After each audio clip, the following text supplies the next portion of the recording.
अस्सलाम वालेकुम रहमतुल्लाहि व बरकातहू। हमारे चैनल माय ओन वे में आप सबको खुशामदीद और मैं आपकी होस्ट मुक़द्दस रहमान चौधरी।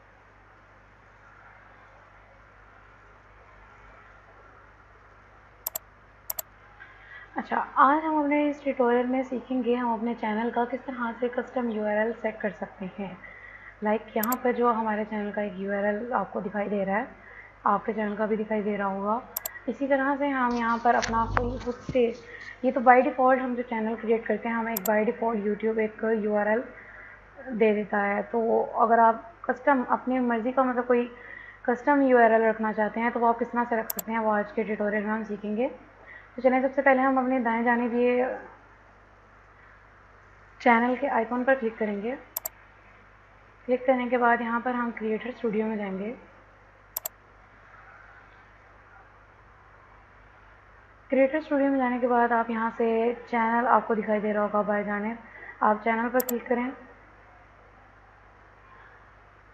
चैनल पर क्लिक करने का बाद हम इसे स्क्रॉल डाउन करते हैं। ये देखें, हमारे पास कस्टम यूआरएल का ऑप्शन आ रहा है। अच्छा, कस्टम यूआरएल का ऑप्शन यहाँ पे आपको इनेबल दिखाई दे रहा है, लेकिन अगर आपको यहाँ पर ये इनेबल दिखाई ना दे रहा हो तो इसका मतलब यहाँ पर ये होगा कि आपके चैनल पर या तो सब्सक्राइबर जो हैं वो 100 या 100 से ज़्यादा नहीं हैं। ये दो मेन क्लॉजेज़ हैं जो यूट्यूब की जानिब से हैं आपके लिए, कि या तो आपके सब्सक्राइबर 100 या 100 से मोर देन हो, और दूसरा आपके चैनल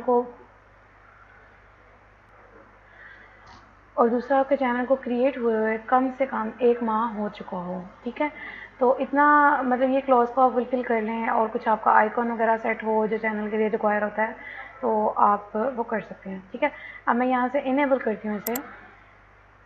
इनेबल करने के बाद अब यहाँ जाते हैं और यहाँ देखते हैं, वो हमें बता रहा है कि you are eligible for a custom URL, claim it here, और ये सब कुछ हमारे पास यहाँ पर आ रहा है।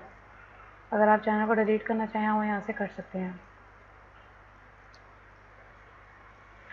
यहाँ पर देखें, आपके पास ऑप्शन यहाँ दिखाई दे रहा है। आप इसको यहाँ से क्लेम इट के लिए आप हेयर पर क्लिक करेंगे।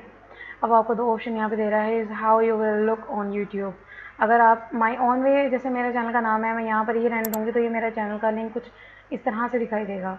लेकिन अगर हम इस ऑप्शन का इंतखाब करें तो यहाँ पर हम कोई वर्ड ऐड कर सकते हैं, मतलब कोई मैं सफिक्स यहाँ पे ऐड, जो लाहिका हमारे पास अल्फाज होते हैं जो आखिर में इस्तेमाल करते हैं, वो हम अपने इस आईडी के साथ ऐड कर सकते हैं अगर करना चाहें। जैसे कि अगर my own way make creation अगर मैं लिख दूँ तो मेरे चैनल का नाम दिखाई देगा। चलिए मैं लिख देती हूँ।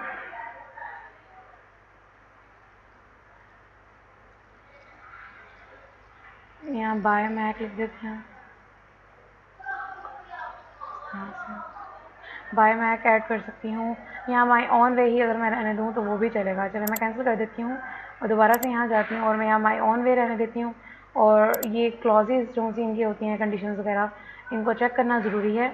फिर ये ऑप्शन हमारे पास इनेबल हो जाएगा। हम चेंज यूआरएल करेंगे और इस तरह से वो हमसे दोबारा कंफर्मेशन मांग रहा है कि आपको यही चैनल का लिंक रखना है। हम कहेंगे कन्फर्म चॉइस किया और लोडिंग हो रही है और this channel does not exist.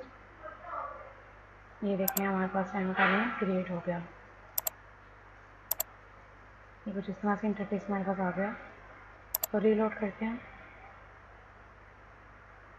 ये देखें, अब पहले हमारे पास चैनल का लिंक चेंज था और अब हमारे पास बाकायदा माई ऑन वे चैनल का लिंक यहाँ पर दिखाई दे रहा है। तो इस तरह से हमने आज कस्टम यूआरएल अपना सेट करना सीखा कि किस तरह से हम अपने चैनल का यूआरएल अपनी मर्ज़ी का रख सकते हैं।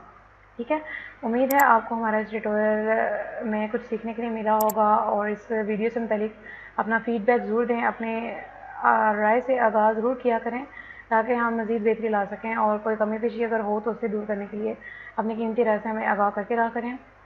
और आज के लिए इतना ही, और नेक्स्ट ट्यूटोरियल में मिलते हैं इंशाल्लाह। तब तक के लिए अल्लाह हाफ़िज़। अस्सलाम वालेकुम व रहमतुल्लाहि व बरकातहू।